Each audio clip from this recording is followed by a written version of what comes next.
শুরু থেকে একের পর এক আক্রমণে প্রতিপক্ষকে চেপে ধরল রিয়াল মাদ্রিদ, কিন্তু প্রথমার্ধে ফিনিশিংয়ের সমস্যা আরও একবার তাদের ভোগালো ভীষণভাবে। বিরতির পর নিজেদের ভুলে তারা পিছিয়ে পড়ল, তবে সেই ধাক্কা সামলে শেষ পর্যন্ত বড় জয় পেল কার্লো আনচেলত্তির দল।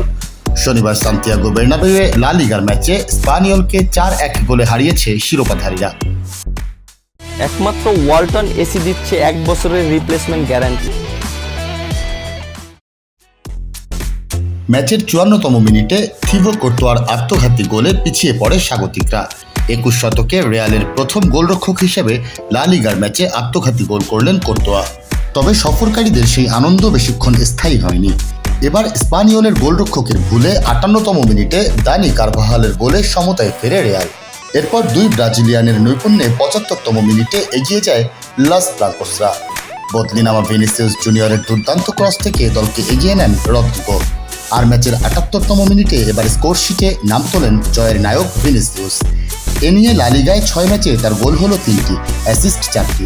পেনাল্টি থেকে শেষ গোলটি করেন কিলিয়ান এমবাপে। স্পট কিকে রিয়ালের জার্সিতে নিজের 6ষ্ঠ গোল করেন ফরাসি তারকা। 2022 সালের মার্চ-এপ্রিলে কারিম বেনজেমার পর রিয়ালের প্রথম খেলোয়াড় হিসেবে লা লিগায় টানা 3 ম্যাচে পেনাল্টি থেকে গোল করলেন এমবাপে। এই জয়ে 2 মৌসুম মিলিয়ে লা লিগায় এই নিয়ে টানা 38 ম্যাচ অপরাজিত থেকে রিয়াল মাদ্রিদ স্পর্শ করল রিয়াল সোসিয়েদাদের রেকর্ড। 1979 থেকে 1980 সালের মধ্যে লিগে 38 ম্যাচ অপরাজিত ছিল সোসিয়েদাদও।